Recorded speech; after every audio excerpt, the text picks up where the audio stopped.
This just in. As a small service business owner, you are likely obsessed with finding a massive overnight breakthrough to scale your revenue.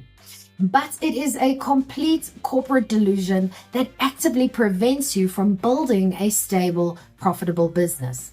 Tech evangelists and hustle culture influencers love to sell the fantasy that market leadership requires a radical pivot or a singular stroke of genius. It doesn't. From the perspective of behavioral economics, relying on a magical, defining moment is a devastatingly fragile strategy. True competitive advantage isn't built on flashy one-off events. It is built on the mundane, compounding effect of daily incremental choices.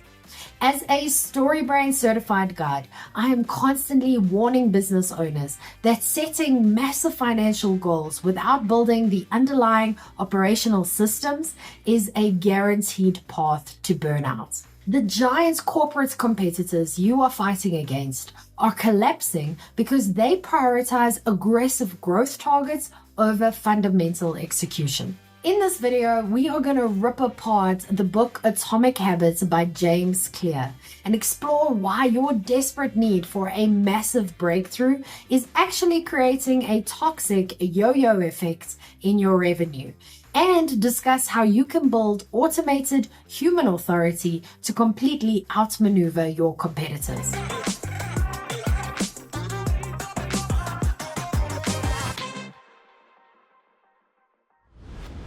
By the way, if you're new here, I'm Vicky Sidler, a StoryBrand certified guide and duct tape marketing strategist from the Strategic Marketing Tribe.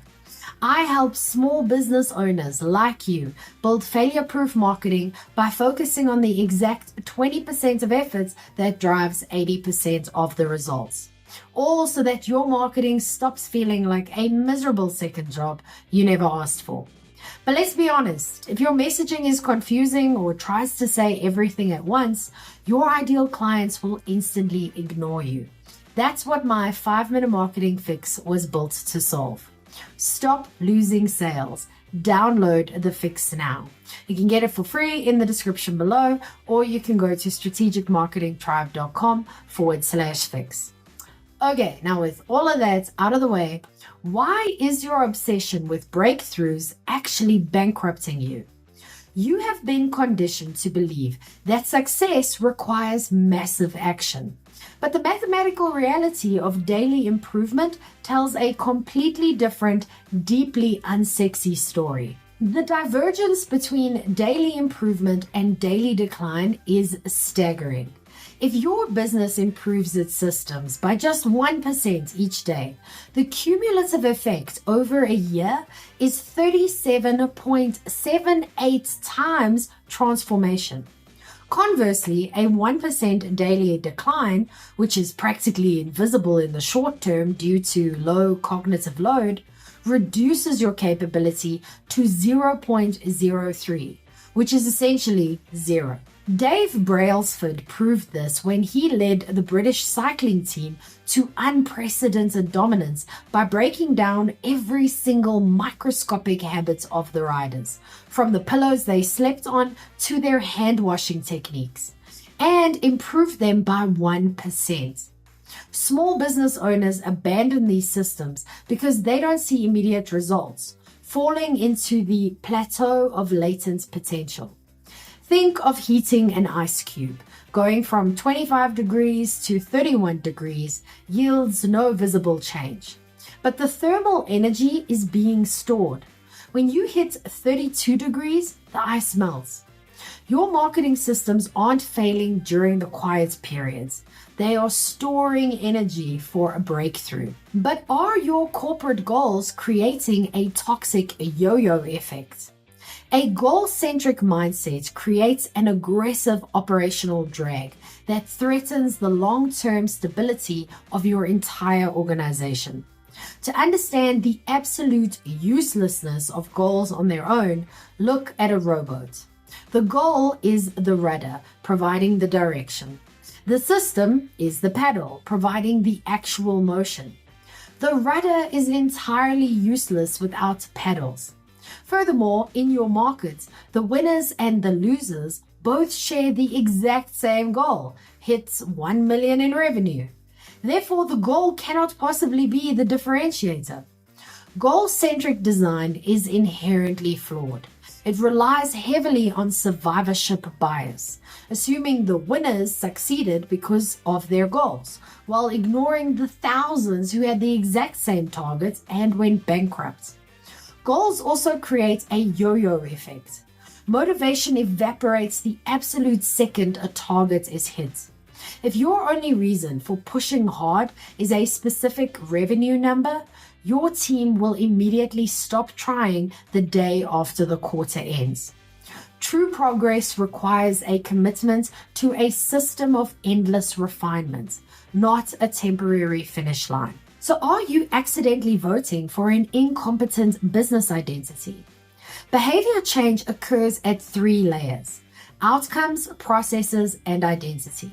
If you only focus on outcomes, your systems will instantly collapse the second you stop managing them. Identity level shifts are the only way to ensure your operational systems stick when the leader isn't looking in the room.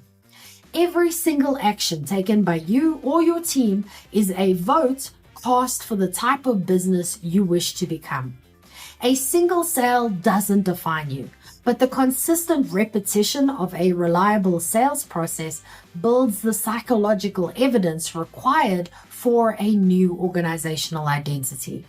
Instead of outcome-based thinking like "I want a clean warehouse," you must shift to identity-based leadership. For example, we are a data-first organization that ignores intuition, supported by the evidence of running a weekly audit on inventory metrics. Decide the type of business you want to be and prove it to yourself with small, undeniable daily wins. But how do you build an architecture that makes success unavoidable?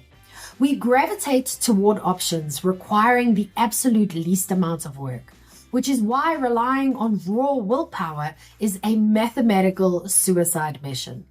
Habits follow a strict neurological loop: cue, craving, response, and reward. You must master this loop to design a workplace where efficiency is the path of least resistance. Environment beats willpower every single time. So design your digital and physical workspaces to drastically reduce cognitive load, making good habits highly visible and bad habits incredibly difficult to execute. You must adopt the 2-minute rule.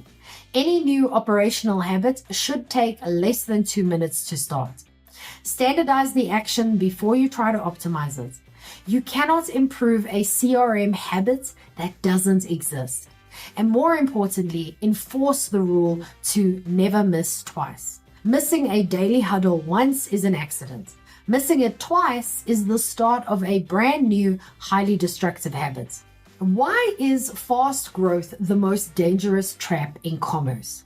Entrepreneurs are absolutely terrified of leaving money on the table, which leads them to chase explosive scale that completely shatters their fulfillment systems. Fast growth is almost always a trap. Southwest Airlines famously avoided systemic collapse by actively turning down 95% of the cities that requested their service in 1996. By strictly setting an upper bound, they remained profitable for nearly 30 consecutive years, while their competitors burned to the ground. You must master the volume of basic repetitions before you attempt maximum intensity. In business, this means ruthlessly perfecting your fulfillment and sales calls through thousands of repetitions before attempting a high-risk pivot. Peak motivation for your team occurs in the Goldilocks zone. Tasks that are just right, existing perfectly between laziness and systemic burnout. You need a clear structural foundation to protect your brand identity and communicate it to the world. So get my 5-minute marketing fix. This rapid diagnostic tool uses your actual human brain to craft a crystal clear story brand one-liner. It gives you a standardized, reliable framework to firmly establish your market positioning. You cannot charge a premium if your message is a chaotic, unmanaged mess. Prove to your customers that you aren't just another desperate agency chasing arbitrary goals, but a fiercely specialized guide who relies on stable, undeniable systems to solve their specific problem. Stop chasing arbitrary goals. Download the fix now. You can get it for free in the description below, or you can go to strategicmarketingtribe.com/fix. But what about you? What is the most spectacularly disastrous example of a company chasing a massive goal while completely ignoring their underlying systems? I'll go first. Remember when Quibi raised $1.75 billion with the massive goal of revolutionizing mobile streaming? They spent an absolute fortune on a flashy launch, but built zero functional systems to actually retain users or adapt to feedback. They shut down in exactly 6 months. Okay, your turn. What example can you think of? Let me know in the comments. And if you liked this video, you might like this one too. It's about building a story brand and clarifying your message so customers will listen. Thanks for watching, and I'll see you in the next video.